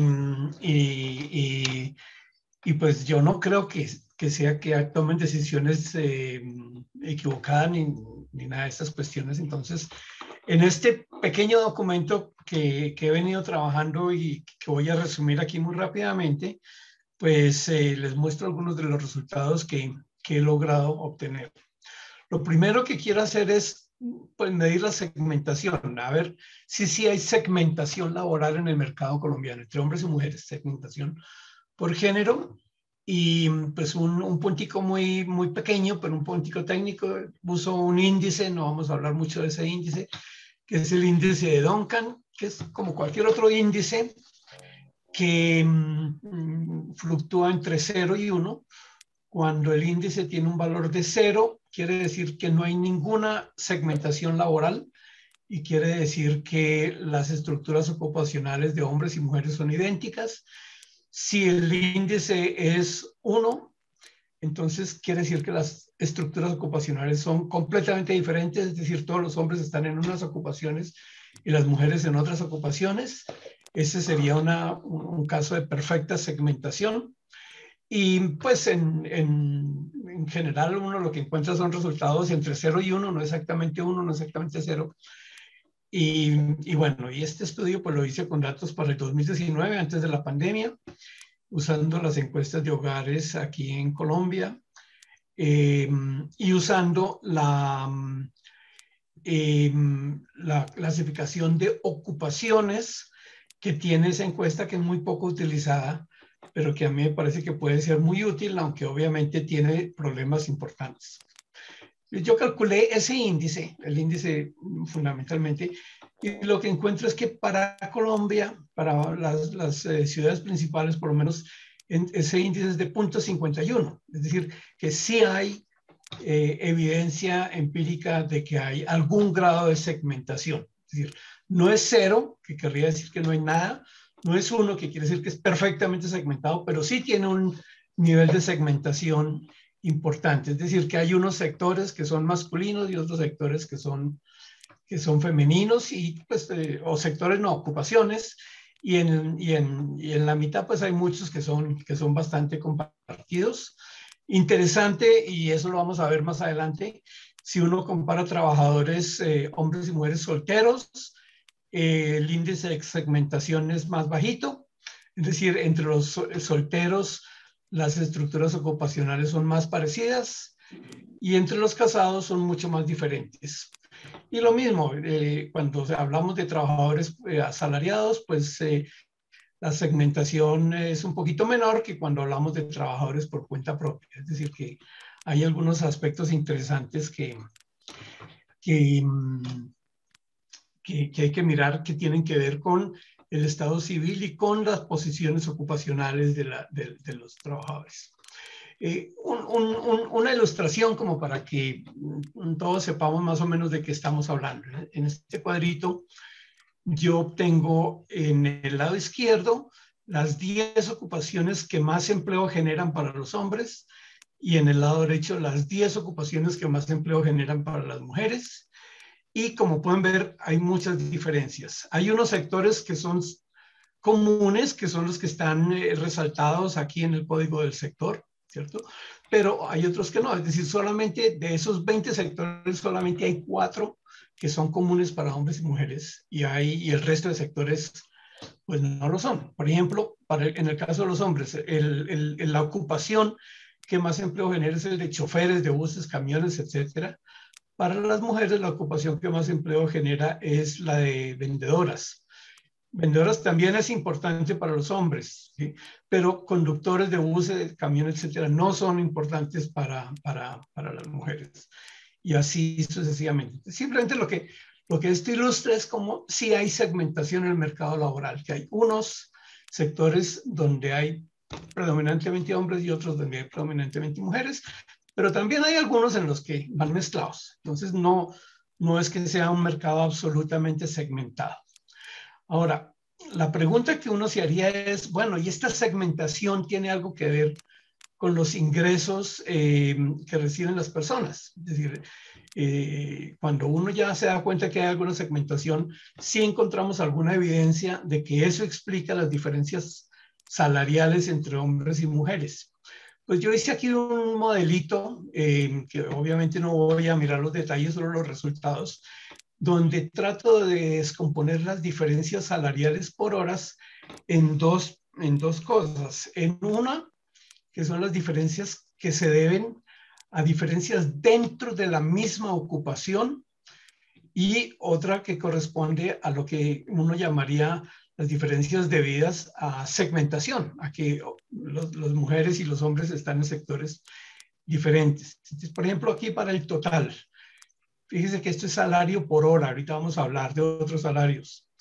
El salario por hora, la diferencia en el salario por hora entre hombres y mujeres es más o menos de 5.2%. Pero ¿qué es lo que encontramos? Encontramos que de esa diferencia, el 14% se debe a que en cada ocupación las mujeres ganan menos que los hombres. Fíjense que cuando estamos hablando de ocupación estamos hablando de actividades muy similares. Trabajamos con 82 ocupaciones en la encuesta de hogares, y pues esas ocupaciones, como vimos anteriormente cuando hablamos de choferes, vendedores, etcétera, son ocupaciones donde las actividades son bastante similares. Entonces uno no puede, en general, aunque hay problemas, reconozco, con esas ocupaciones, uno no puede decir que es porque las mujeres hacen unas cosas y los hombres otras. No, aquí estamos más o menos trabajando con actividades similares. Y lo que encontramos es que dentro de cada ocupación, las mujeres ganan 14% menos que los hombres. Es decir, la brecha a favor de los hombres es por el hecho de que les paguen más dentro de cada ocupación, es de 14%. El hecho de que, o lo que llamaríamos nosotros la segmentación laboral, disminuye esa brecha. ¿Y por qué disminuye esa brecha? Disminuye esa brecha porque las mujeres están mejor calificadas que los hombres, y entonces están más representadas en en las ocupaciones que requieren más educación. Entonces, y este es un resultado bien interesante, que resulta que sí hay segmentación en el mercado laboral, pero esa segmentación no es lo que explica las diferencias entre hombres y mujeres en el salario por hora. Lo que explica las diferencias entre hombres y mujeres en el salario por hora es que a las mujeres dentro de cada oficio, dentro de cada ocupación, le pagan menos que a los hombres. Es decir, algo que yo llamaría abiertamente discriminación, fundamentalmente. Y parte de esa diferencia, pues la compensa un poco el hecho de que las mujeres se localicen como mejor dentro de la estructura laboral de lo que se localizan los hombres. Y aquí pues separamos también por trabajadores asalariados, solteros, casados, por cuenta propia, etcétera. ¿Y qué es lo que encontramos? Encontramos que entre los trabajadores solteros resulta que la diferencia en el salario por hora está a favor de las mujeres. Un poquitico por encima, sí. Pero la diferencia que se debe a las diferencias dentro de cada ocupación, obviamente ya no. Entonces, en promedio, las mujeres solteras ganan más que los hombres solteros, fundamentalmente porque se localizan mejor dentro de la estructura ocupacional, pero dentro de cada ocupación les pagan menos que a los hombres. Entonces yo creo que ese es un resultado bien interesante. Encontramos también, lo mismo sucede entre los asalariados, pero entre los asalariados las brechas de discriminación son mucho más grandes. Y cuando hablamos de los trabajadores por cuenta propia, pues ya ahí las mujeres van perdiendo en general. ¿Okay? Ahora, fíjense lo siguiente, las brechas para los trabajadores solteros son mucho menores que las brechas entre los trabajadores casados. Es decir, el estado civil, el estado marital, el hecho de estar ya en una relación de pareja aumenta las brechas entre hombres y mujeres. Y yo creo que ese es un resultado importante que yo creo que tiene implicaciones que vamos a mencionar muy rápidamente. Esto nos habla del salario por hora y ustedes dicen, pero ¿por qué una diferencia tan chiquita? ¿Por qué la diferencia apenas es de 5.2%? Que es lo que muchas veces, que es muy bajito cuando se habla de brechas del 20% o lo que sea. Pues porque son diferencias por hora. Si uno mira qué pasa, perdón un momentico que hay una diapositiva que se me perdió.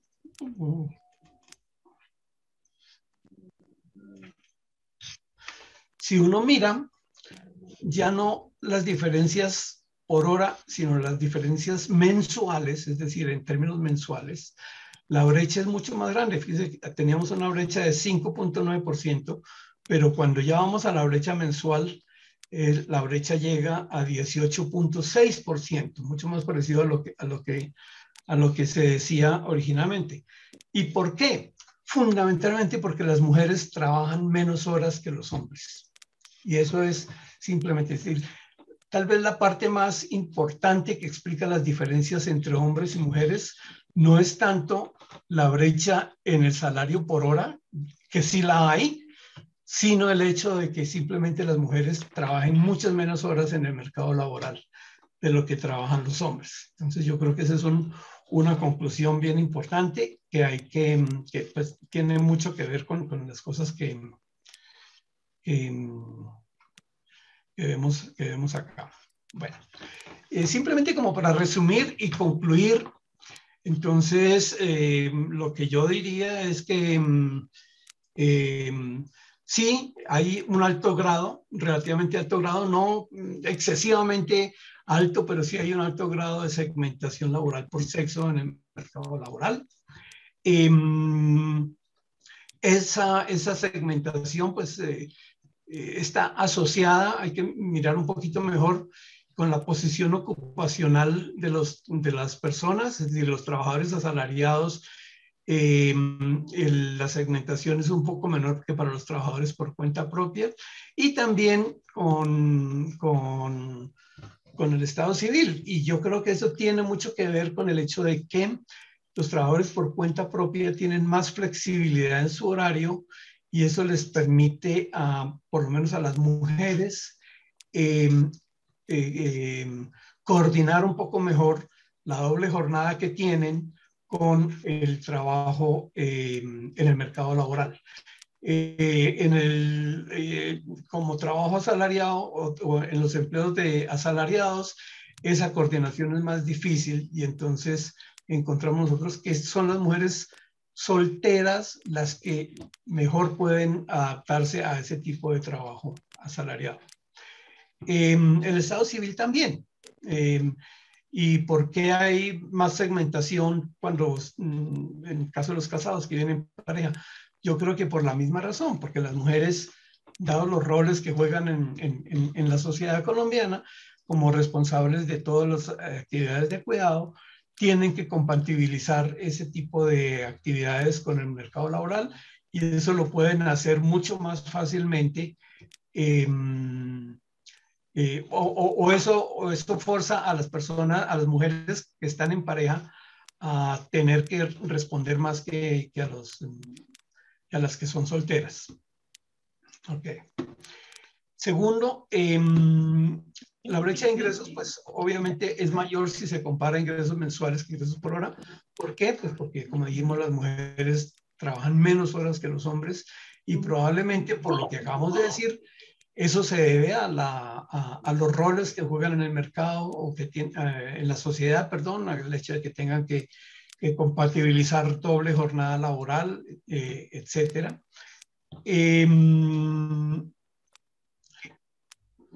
Cuando no entramos mucho en eso, pero las brechas son más grandes entre las personas casadas y entre los trabajadores por cuenta propia, probablemente también por esa doble jornada que tienen que hacer las mujeres, que hace que ganen, que tengan que sacrificar ingresos para poder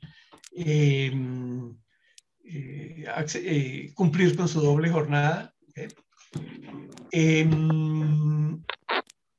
Y entonces, ya para finalizar, muy claramente lo que quiero decir es que sí es segmentación laboral, pero no es la segmentación laboral lo que explica las diferencias en ingresos. La diferencia se debe primordialmente a que dentro de los oficios a las mujeres les pagan menos que a los hombres y que la posición ocupacional y el estado civil, que están muy asociados con los roles que juegan las mujeres en el mercado laboral, son un factor muy importante para explicar las diferencias salariales. Y pues la hipótesis tentativa, que ya la he dicho varias veces, es precisamente eso, que esos roles son los que en última determinan no solo cuánto trabajan las mujeres en el hogar, sino también cuánto trabajan en el mercado laboral y además cuánto ganan en el mercado laboral, porque tienen que sacrificar ingresos para adaptarse o para coordinar su doble actividad. Y además tiene que explica las decisiones que toman las mujeres en términos de las ocupaciones y de las posiciones ocupacionales a las que acceden en el mercado laboral. Y bueno, esto era lo que yo les quería decir. Espero que haya dejado suficiente tiempo para que podamos tener alguna discusión. Muchas gracias. Profesor Jaime Tenco, muchas gracias. Claro, yo creo que consenso de esta mesa y los 5 ponentes lo han expuesto, es que existe discriminación, hay una clara discriminación. Creo que el debate va a estar más por cómo resolver algunos de los problemas de la discriminación laboral específicamente de las mujeres, y yo creo que una de las claves también es el rol que tienen en las tareas del cuidado. Yo creo que por las caras que viene el debate, o por ahí va a ser uno de los debates tal vez de disenso, que es excelente. Yo creo que la democracia es parte importante del disenso. Quiero darle la palabra al profesor Javier Pineda, que nos había pedido la palabra hace un buen rato, y hacemos algunos comentarios para hacer el cierre. Juan Loe Ramírez también nos está pidiendo la palabra, entonces Javier, te doy la palabra para que hables. Muy buenas tardes a todas y a todos. Un saludo muy especial para las y a Jaime, las ponentes. Perdón. Yo quería simplemente complementar un poco la ponencia de Cecilia. Cecilia, buenas tardes, me encanta verte de nuevo por aquí. Cecilia fue mi tutora, así que yo llevo 20 años en esto, pero ella lleva más en esta lucha por la equidad de género. Yo quería complementar 2 cosas. Estoy totalmente de acuerdo con la idea de sacar el cuidado de los hogares. Es decir, hay 2 formas de sacarlo, ¿no? Desde luego, cuando decimos sacar el cuidado de los hogares, es algunos elementos del cuidado que se pueden sacar, ¿no? Siempre el hogar va a ser un espacio de cuidado en muchos sentidos, pero desde luego hay cuidados centrales que se han ido sacando. Entonces, hay 2 mecanismos. Uno es la socialización vía servicios públicos y otra es la mercantilización. En la parte de la mercantilización, el caso típico ha sido los restaurantes que desde mediados del siglo XX comenzaron a popularizarse, pero especialmente a finales del siglo XX. Digamos, con las grandes ciudades comenzamos a comer fuera de casa. y ha sido un típico mecanismo de mercado, pero lo más reciente, desde los 90 para acá, ha sido el cuidado de la vejez.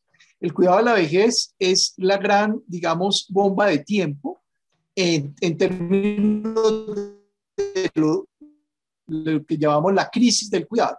En Colombia, en las grandes ciudades de Colombia, en Bogotá, que yo he hecho investigación en Bogotá, el cuidado de la vejez se ha mercantilizado vía pequeñas empresas. Es decir, yo he tomado el registro mercantiles de empresas de centros gerontológicos y tienen una curva exponencial. Es decir, ¿por qué? Porque están atendiendo una demanda necesaria que atiende solamente al 4% de las personas mayores de 75 años, ¿no? Entonces, es una pequeña porción. Claro, la gran atención se sigue dando en los hogares, pero es muy sistemático. Esa institucionalización del cuidado de la vejez la he categorizado como insostenible y tiene muchos problemas éticos, porque es insostenible financiera y desde el punto de vista de la ética del cuidado, porque implica pues una institucionalización, es muy costosa y solamente la pagan las clases medias. Y la otra típica de socialización, pues la tenemos en la salud, que se dio a principios del siglo XX para acá, y la educación, ¿no? Esos son los dos temas, pero en la salud no se considera, el cuidado de la salud no considera el cuidado de las personas. En el plano obligatorio de salud, no se contempla, por ejemplo, el cuidado de la vejez. Solamente cuando son servicios de salud, las EPS han rechazado sistemáticamente eso, y en los últimos 20 años tenemos miles, es decir, más de 100.000 tutelas ante la Corte Constitucional o ante los jueces por este hecho. Entonces, ¿por qué? Una de las cosas que hay que hacer entonces para que el cuidado entre dentro de los planes de protección social, y eso no lo han tenido en cuenta todos los movimientos feministas, y es parte del debate con los sistemas de cuidado que se están impulsando. Por ejemplo, Bogotá no ha hablado nada de eso, a pesar de que de manera muy pionera está haciendo un sistema distrital de cuidados, pero sin tocar el sistema de protección social no podemos hacer sistemas de cuidados, ni nacionales ni distritales. Y eso tiene que ver también, entonces eso implica cambiar la normatividad.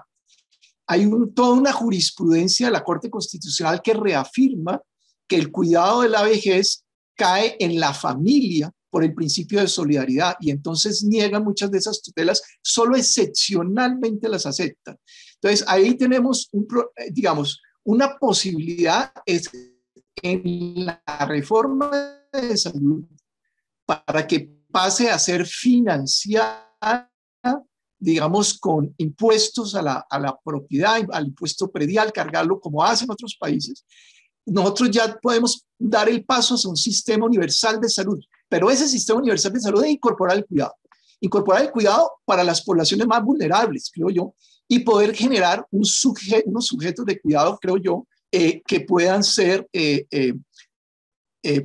personas que estén certificadas, digamos, así como el programa de madres comunitarias para el cuidado de la infancia, ¿no? El cuidado de la infancia, el gran salto que se dio fueron los hogares comunitarios, y es el programa social más importante que tenemos en Colombia, ¿no? Porque ha tenido una financiación y ha tenido una cierta continuidad, a pesar de que no han sido reconocidas como trabajadoras plenas las madres comunitarias. Entonces hay que sacarlo. Entonces, una vía es la socialización, es la principal vía.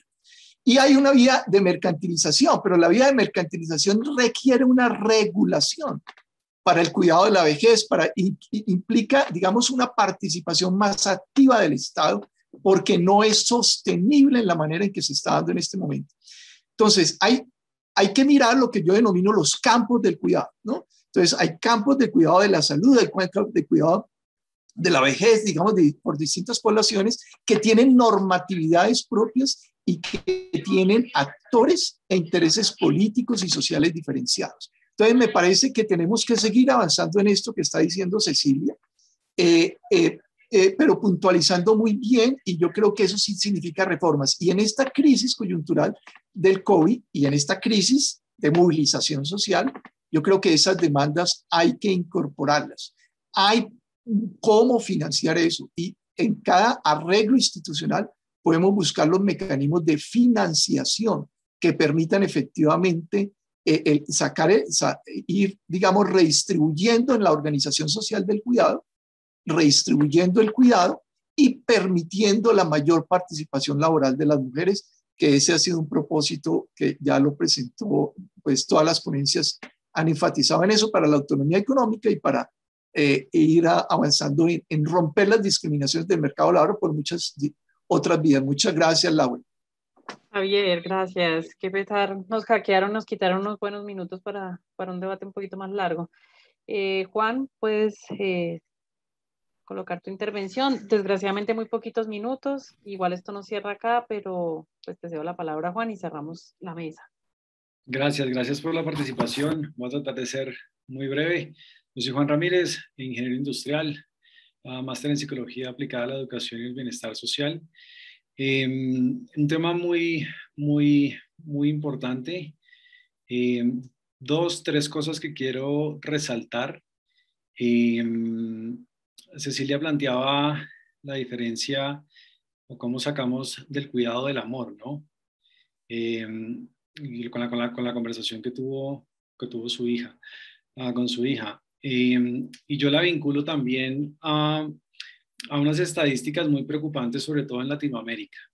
Y es que el 73% de los niños y niñas que nacen en Latinoamérica nacen por fuera de una estructura que pueda darle un cuidado mayor. Es decir, el 73% de los niños que nacen en el país nacen y se quedan solo con su madre. Algunos se van con su padre, pero la mayor carga recae sobre la madre. Y ese fenómeno que es la explosión de toda esta conversación, necesitamos pararla. Porque si no la paramos, va a llegar a ser insostenible cualquier sistema de cuidado que tengamos. No va a ser suficiente los recursos, no van a ser suficientes los tiempos, no va a ser suficiente absolutamente nada. Eso digamos que la primera parte. La segunda parte es que es necesario dentro de cualquier sistema universal de cuidado el propender por generar una educación para que las relaciones de pareja que se empiezan a construir realmente sean relaciones de pareja que se construyan sobre un amor bueno y bonito.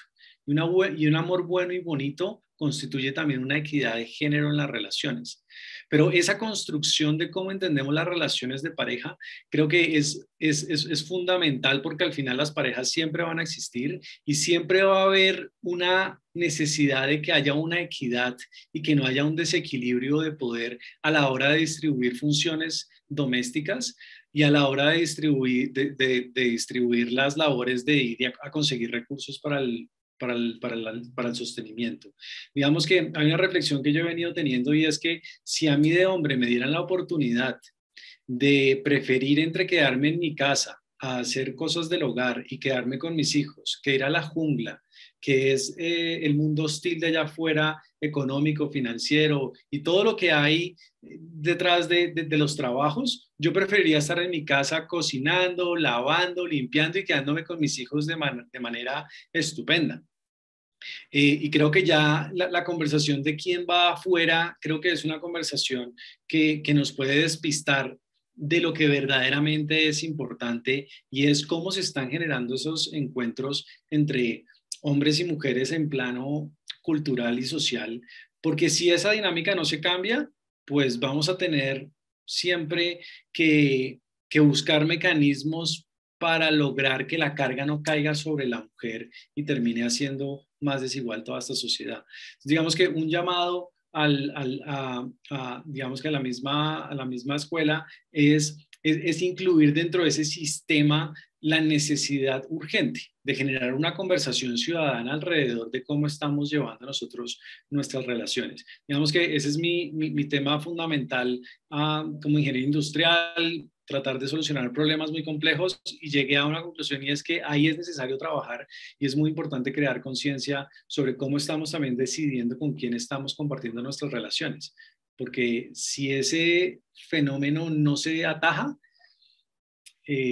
no hay bolsillo que aguante toda la descomposición de cuidado que se va a necesitar más adelante. Juan, muchas gracias.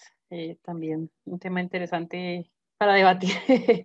Hay pros y contras, pero bueno, el tiempo se nos ha acabado, tenemos que dejar la sala porque viene el otro bloque de temático.